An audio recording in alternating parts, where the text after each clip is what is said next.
Welcome to Curiosity, Not Judgment. So glad to have your time and attention again today. My name is Birga. And I'm Gary.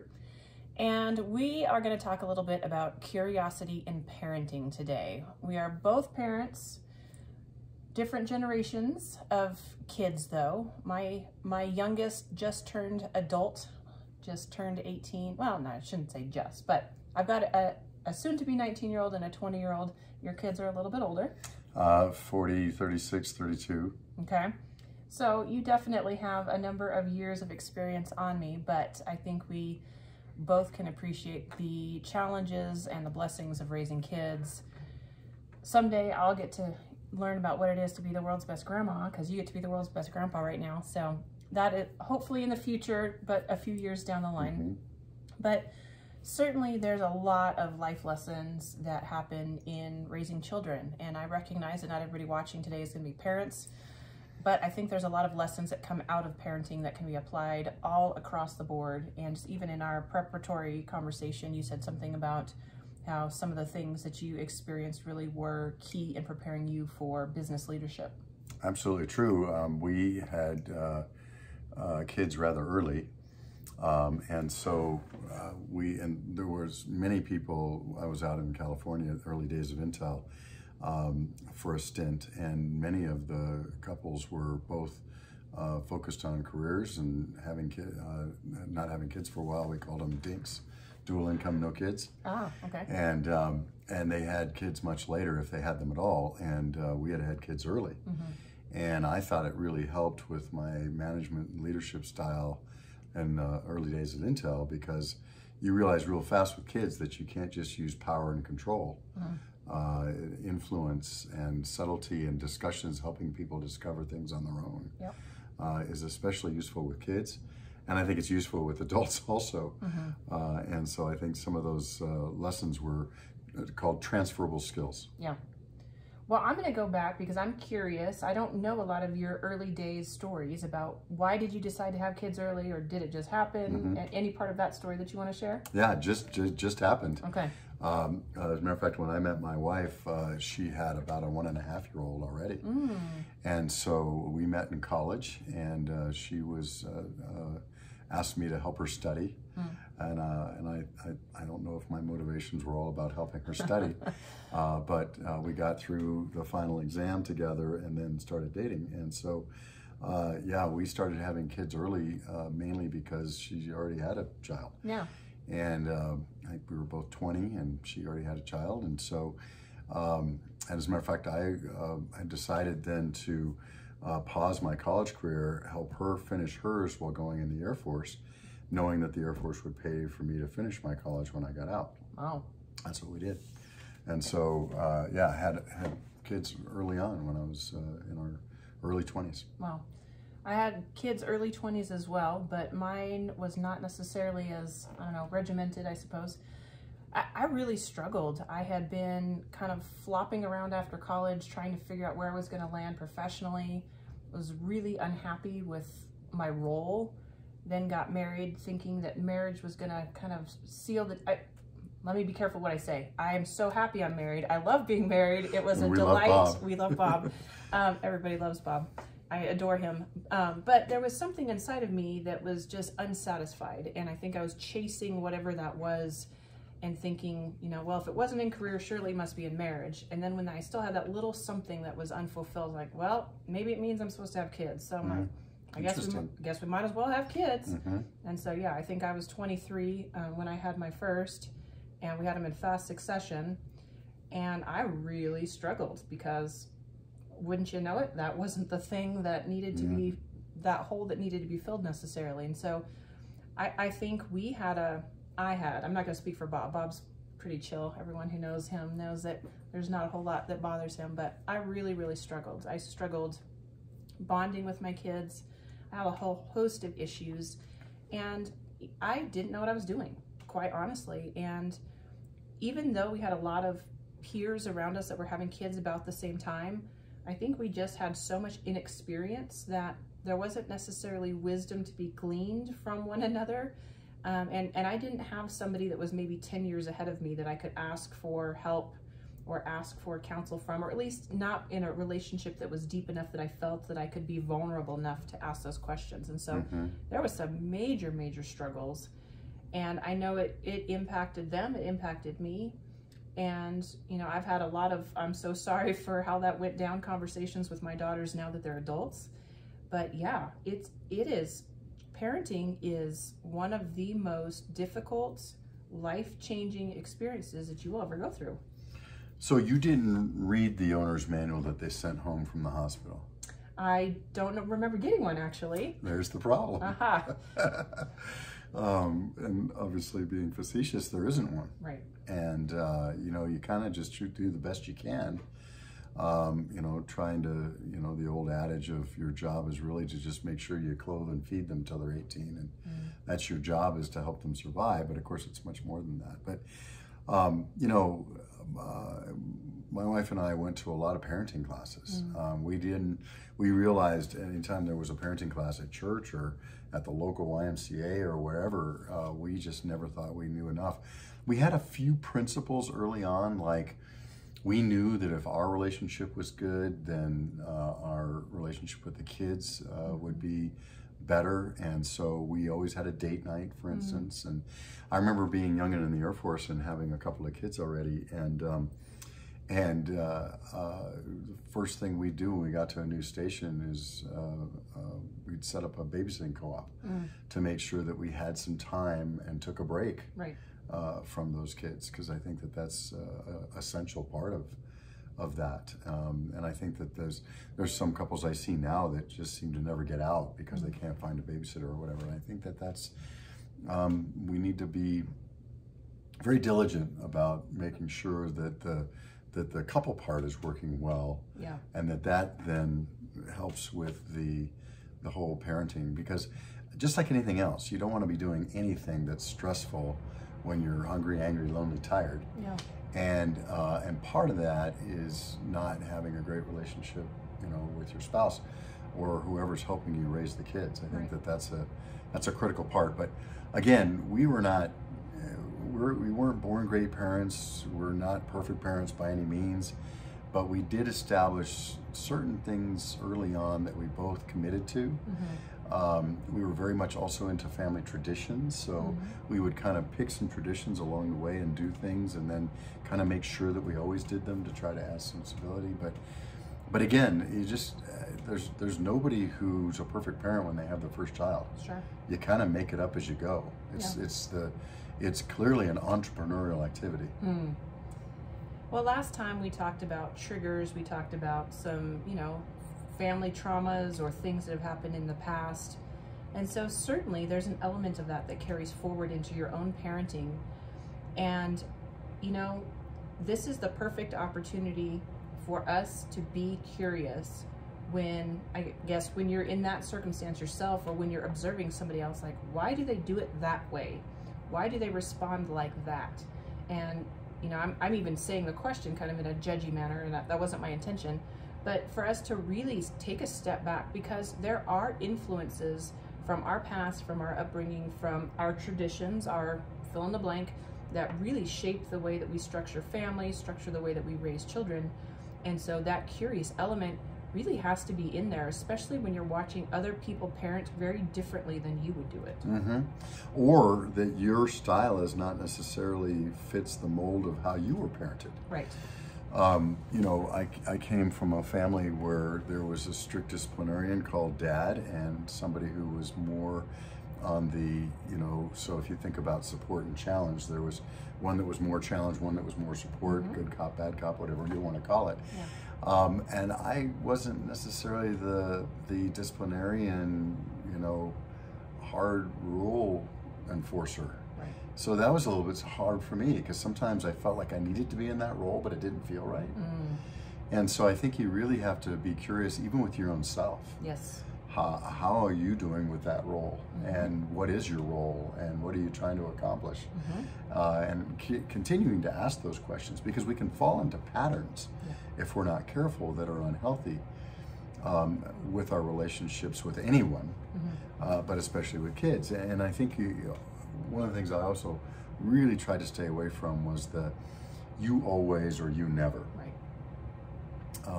You never want to do the dishes, or you always leave your stuff laying around, or, you know, those kinds of things. And you know, it's sometimes, though, it's easy to learn something in your head, like, okay, call them up into what their potential is. Don't talk to them about what their feelings are. And that's much easier said than done in a perfect world, and not in the practical, if I see this one more time, I'm going to explode world. Right? Yep. Well, and I'm thinking, just as we're having this conversation about, you know, you're mentioning different parenting styles than your own parents, and so I have witnessed that. Thank goodness, not really so much in my own circumstance, but I've witnessed that with friends, or, you know, even associates that I get to watch from afar, where there's been a high degree of conflict between parents, grandparents, parents, and the grandkids, right? So, you know, the middle generation, who would be my peers in this case, you know, they maybe decide, well, we're going to let our kids eat sugar cereal.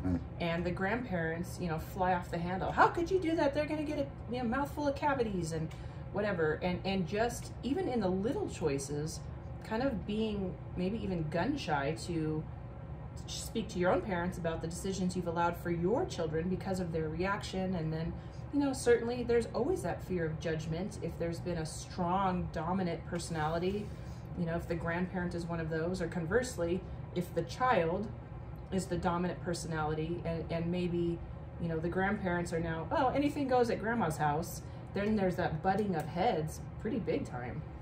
Well, okay, so I have to be careful here. I can speak as a grandparent and as a parent, and I can remember back barely to when I was a child. I think one of the clear things early on to help children understand is that different people have different parenting styles and relationship styles, and that just because something goes at grandma's house or somebody else's house doesn't mean it goes here. I used to always try to say that, well, we in our clan, in our tribe, the Opidals, we do this, or we don't do that. And so that I think frees you up to release them into the world with different folks. The one thing I think doesn't work is if the two people parenting, if you're blessed enough to have two people in the house, that they are on the same page. So my wife and I spent a lot of time on being on the same page, because if you're not, then that's when things go awry. And then if you could be on the same page or discuss the input of a grandparent or a friend who thinks that they want to influence your parenting styles, that's a whole nother story. I have to admit that we didn't really take much. We used other people's suggestions as input, but we weren't really swayed too much by people outside of my wife and I. We pretty much tried to decide what we were going to do, and then that was it. Yeah. Because I think the consistency is really important to the kids. So if you can have a consistent home, if the home, whether or not the kids like the rules or not, is not really as important as if it's consistent. Because then it becomes more like a refuge. I know what's going to happen here. It's predictable. I think where we get in trouble sometimes is, all of us, is when we're in unpredictable situations. And I know that's the case for me, and I think for children it's especially true, that it needs to be consistent and it needs to be predictable. And then over time, if you think, maybe this was wrong, maybe we shouldn't have done this or something as parents, well, then you make some very clear expectations and tweaks to that and change gradually. I certainly wouldn't swing the pendulum from one end to the other, right? Unless there's some big life-altering experience that changes everybody's view. But in general, I think it's the consistency and the both parents being on the same page is way more important than the actual rule itself. So it's interesting. I think we've discussed that you and I both struggle with people pleasing, and that was a huge, huge component, I think, of my parenting, my fear in parenting, and just constantly feeling like I was being judged by those that were watching my performance as a mother. Seems like you were much more chill in that regard, but it's amazing to me how much influence even your perception of what people are thinking will make in your decision making in what you're going to do and how you're going to lead your children. And I remember in the early days having a friend who had what I would describe as a very Pinterest birthday party for their child every year. So it's the, the matching decorations and the beautiful cake and the, I was doing good if I could do a box cake from the grocery store and slap together some pizza and a vegetable tray. I was overwhelmed. I was absolutely overwhelmed as a young mother. And so then I would kind of sit in fear of like, oh gosh, what is she thinking about my lame birthday party for my kid? And just this guilt and condemnation that was just self-imposed really robbed me of joy, of celebration, of joy of moments because of this fear of what other people were thinking of me, or my perception of their judgment of how I did things. And so can you, for somebody maybe that's walking into parenting right now, that's a young parent or struggling in that same regard, did you have that sort of impact on your own parenting, or a thought to how you can avoid that pitfall? Yeah, it's interesting. My people-pleasing kind of came out in a different way, which I'll discuss in a moment, but let's discuss what you're talking about. I think this makes it even more important that the two parents are on the same page in deciding this if there's two parents in the house, and that is, what are we going to value? Are we going to value an elaborate birthday party? Or are we going to value something more simple and that has different attributes?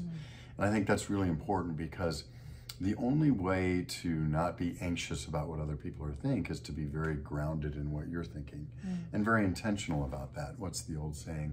If you don't stand for something, you'll fall for anything. And I think that comes into play here. If you have thought through and been curious about, okay, what do I want in a birthday party for my child?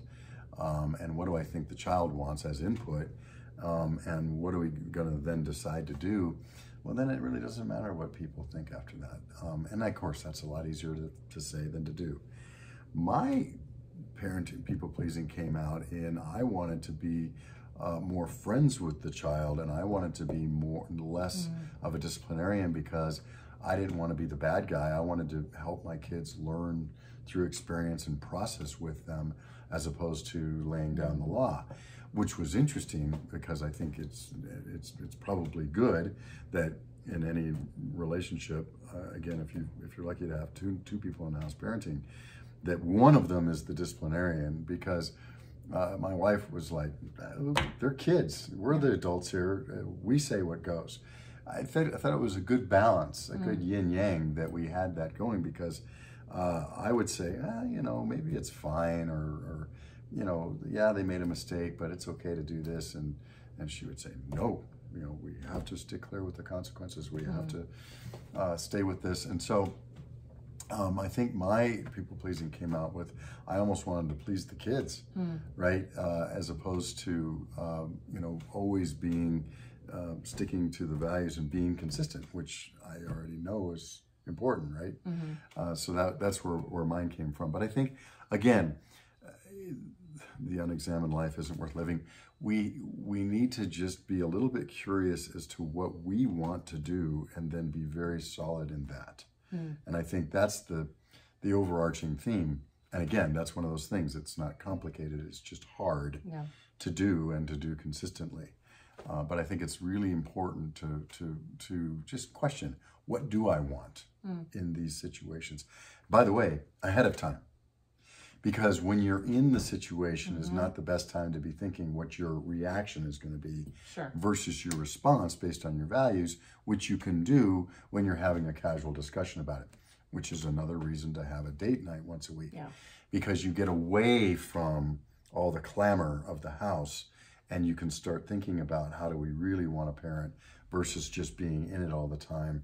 And it's like you're in the waves, where you just respond from one wave, and here's another wave. Right. And so I think that's an important part too, is to have some reflection time and think, what do I want to do in these situations? Or what's a situation that I keep finding myself in, and I keep having conflict with another member in the house, child or spouse, and how would I like to have that be different? And what can I do to make that different? Those are things that you can do if you take the time to reflect. If you don't, you're just going to keep repeating the same thing over and over again. So correct me if I'm wrong. It's almost sounding like you're suggesting a strategic plan for parenting. Yeah, I always got accused of being too businessy, right? I would have my wife and my kids. I took each one of my kids out. I would take them out of school and we'd go to lunch once a month. Cool. And people would say, oh, it's in your day planner and you make an appointment with your own kids. That's ridiculous. And I said, well, when's the last time you took your kid out of school and took them to lunch? Okay, so it's in my planner, sure. Yeah. So it sounds terrible to say, well, I want to be strategic in my relationships. But is it? I mean, I think if you're strategic, you're intentional, and those things have a better chance of happening that you know need to happen. I knew that in my crazy loud household that I needed to have some one-on-one time with each of my kids. Mm-hmm. And so I knew I needed to figure out how to make that happen. And so I put it in my day planner. So yeah, I do think strategic, the once a week date night, I think those are very important things to do. And if you want to call that strategic, then yes, I'm all for it. Well, so if folks are listening, or like myself, we're too far down the road to implement that at the beginning, does it work for grandparenting too? It's never too late. So here's the other thing. It's never too late. Whenever you hear something, you go, that resonates with me. I think I want to implement that. It doesn't matter if your kids are 1-year-old, 2-year-old, 12 years old, 18 years old, or 36. It's never too late to try new things in relationships. I think that being stuck and not being happy with the outcomes that you're getting is the silliest thing in the world, if you think about it. If you want a different outcome, you got to do a different action, right? You got to have a different thing, a different approach. And I think it's always good to try new things. And I think it's always, sometimes it can be a little fun, right? Yeah. And so I don't think it's ever too late, even with your own kids. But sure, we can start with grandparents if you want, and say, sure, those same things happen. I think what happens with grandkids is I had the ability to be in the moment with my grandkids. That's something I really discovered early on with the grandkids that I didn't necessarily have with my own kids. With my own kids, I was looking for teachable moments. We were trying to get them out the door to practice. It was just kind of craziness. I was trying to build my career at Intel. You know, there was a lot of stuff going on. And it was very difficult for me to just climb into the present, into the moment with my kids. Not difficult at all with my grandkids. That was the big difference. I wasn't in charge of their teachable moments. Right. I didn't. That wasn't my job. My job was just to have fun with them. So it's just like, what's next, Grandpa? What are we going to do now? It's like, I don't know. What do you want to do? And it's a total different approach, and it makes one think about, maybe I should have done this with my own kids better, right? It's just be in the moment with them. What do they want to do instead of always driving my agenda? Okay. And I think that was it's a good lesson. But, that's why grandparents are more fun. It's part of the spec. It's not like, it's not like your journey is, okay, you're going to be the perfect parent by being a grandparent, by acting like a grandparent. No. Everything is for a reason, and it's all upon a path. And so you get the permission to be more in the moment with a grandchild just because that's the situation. Right? And you're not trying to get them off to school every morning. Right. And you're not subject to some of the same patterns, and you don't see those same things. And so it's a different thing. But I think it does give the perspective of, maybe I could treat this little person as I would a friend. There's always the one that you hear as a young parent, or at least I did, that really had a profound effect. Your child spills milk at the table, and I'll talk can I statements. My response is, what are you doing? Can't you be more careful? What's going on? Whereas if you invite a friend over and they spill something, you go, oh, don't worry about it. I'll clean that up. Let me help you clean it. Yeah. And why is that, right? And so I think it is good to kind of take a step back every once in a while and say, okay, how do I treat my children differently than I would want to treat a stranger or a friend? And why is that? Is that what I want to do? If it is, great. But maybe it's a good way to take a step back and think, maybe I want to treat them as if they never had spilled milk before. And this is a new thing, and call them up instead of out. Well, I think we're at a good place to kind of put a bow on it. So if we've got some just parting thoughts about how to be curious in parenting, I think there's some themes that definitely rose to the top during our conversation, but any kind of final nuggets of wisdom you want to throw out there? I think that I would just be careful in being stuck in situations or repeating patterns of things, whether it's chores or interactions in the house, end of day things that happen every day, day in and day out, where the outcome isn't great. I think those need to be examined. And then I think it's always good to just reflect every once in a while, instead of just staying in the fray, is to take a step back every once in a while and think, okay, if I could do things differently, how would I do things differently? And then just give yourself a lot of grace. I mean, there's, again, you're making this up as you go. We all did it and we all do it. And it's really super important to say, okay, I think I might have messed that up, and be honest with yourself about that. What could I do differently in the future? Yeah, very good. Well, if you've got certain topics that you're very curious about, maybe a subject matter that you want us to try to tackle here on Curiosity Not Judgment, there is a contact opportunity right there on the website, curiositynotjudgment.com. So always appreciate you being part of this adventure as we learn together through life. So thanks so much for being here. Take care.